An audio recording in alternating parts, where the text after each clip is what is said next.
diberikanlah makanan Imam Hasan dan Husain, padahal mereka belum makan. Terakhir kali ketika ada orang miskin datang minta makanan, diberikan makanan Sayyidatuna Fatimah Az-Zahra kepada si miskin tadi. Akhirnya Allah Subhanahu wa taala memuji mereka, Al-Imam Ali, Imam Hasan, Husain, Sayyidatuna Fatimah Az-Zahra. Apanya yang dipuji? Yang dipuji adalah sifat rahmatnya kepada kaum muslimin. Wa yut'imuna at-ta'ama ala hubbi miskinan wa yatiman wa asira. Innama nud'imukum liwajhillah la nuridu minkum jazaan wala syukura. Kata Allah Subhanahu wa taala, firman Allah Subhanahu wa taala, mereka memberikan makan kepada yatim, kepada tawanan perang, kepada orang miskin. Ala hubbihi, padahal mereka juga lapar. Padahal mereka juga ingin makan, tapi diberikan kepada yatim dan tawanan perang tadi. Kemudian mereka berkata, innama nud'imukum liwajhillah. Kami memberi makan kalian karena Allah. La nuridu minkum jazaan wala syukura. Saya enggak berharap balasan, saya enggak berharap terima kasih. Yang kami harapkan adalah pahala dan ridha Allah Subhanahu wa taala. Inilah ahlul bait yang lebih mementingkan kepentingan kaum muslimin daripada kepentingan pribadi. Yang rela berkorban demi kaum muslimin.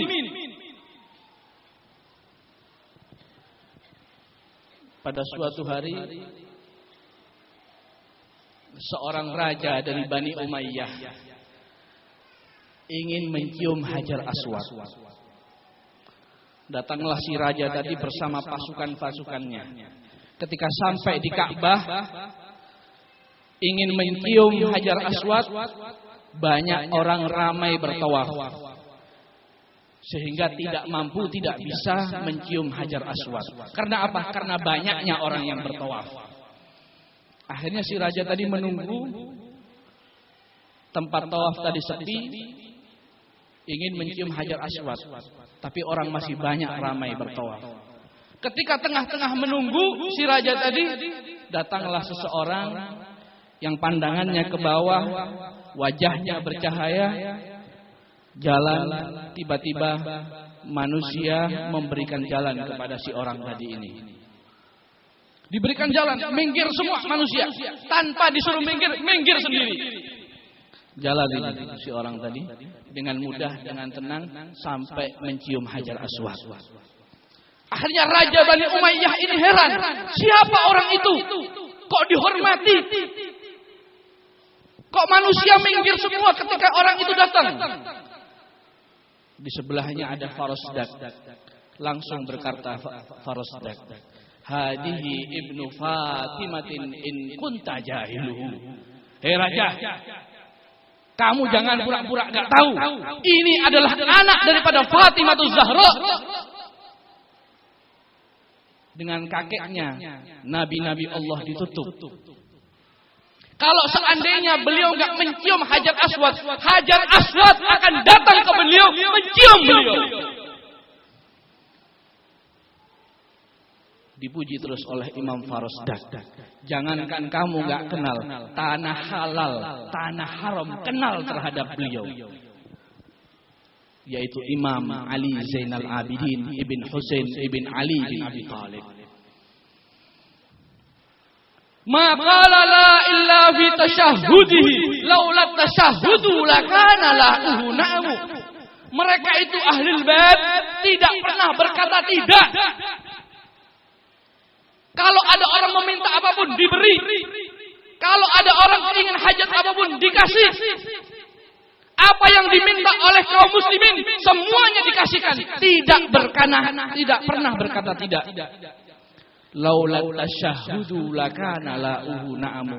Kalau bukan karena tasyahud, beliau tidak pernah sama sekali berkata tidak. Karena ada tasyahud asyhadu Allah. Perkataan tidak beliau hanya di waktu tasyahud. Tidak ada Tuhan selain Allah, itu saja. Selain itu perkataan beliau iya, apapun yang diinginkan iya, apapun yang diminta iya. Hummalu asqali qaumin. Para ahlul bait ini pembawa beban umat. Penanggung beban umat. Ada beban apapun di umat ditanggung oleh ahlul bait. Inilah rahmat ahlul bait Nabi sallallahu alaihi wasallam.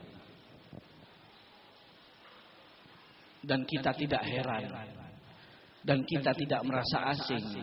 Ahlul bait seperti itu rahmatnya. Kenapa? Karena mereka mewarisi rahmat daripada Nabi Muhammad sallallahu alaihi wasallam.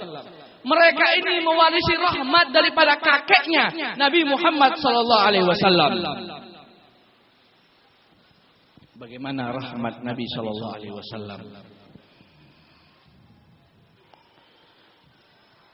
Malaikat turun datang membelah dadah Nabi.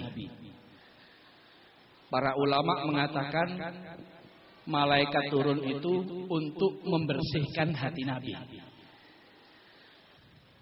Malaikat turun membedah dada Nabi untuk apa? Untuk membersihkan hati Nabi. Tapi kata Al-Habib Ali bin Muhammad Al-Habsyi, beliau berkata, "Wa ma akhrajal amlaku min qalbihi ada, walakinnahum zaduhu tuhran ala tuhrin." Kata beliau, para malaikat itu bukan membersihkan hati Nabi karena hati Nabi tidak kotor. Para malaikat tidak membersihkan hati Nabi karena hati Nabi tidak ada kotoran.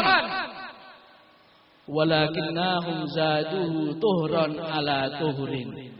Tapi hati Nabi dibersihkan sehingga supaya lebih bersih, lebih suci. Tapi pendapat daripada Al-Imam Al-Muhaddis Sayyid Muhammad Alawi Al-Maliki, beliau punya pendapat para malaikat membelah dadah Nabi bukan untuk membersihkan kotoran, bukan untuk membuat semakin bersih, tapi para malaikat membelah dadah Nabi. Kenapa? Untuk apa? Ikhraju haddis syaitan min qalbih. Para malaikat mengeluarkan bagian rahmat Nabi untuk setan.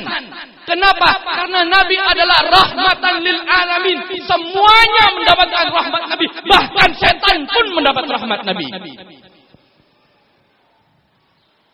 Akhirnya malaikat turun membelah dada Nabi.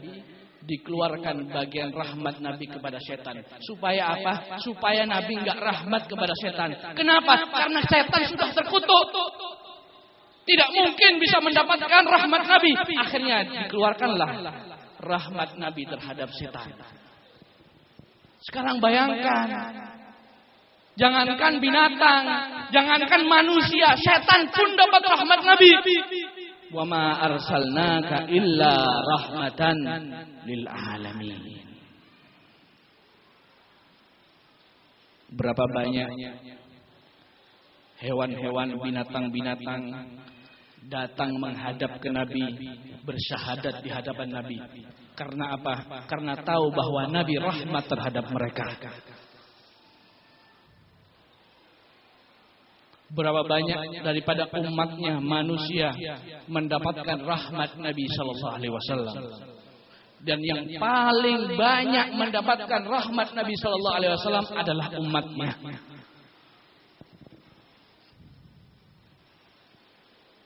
Ketika beliau masih hidup, bagaimana kesibukan Nabi?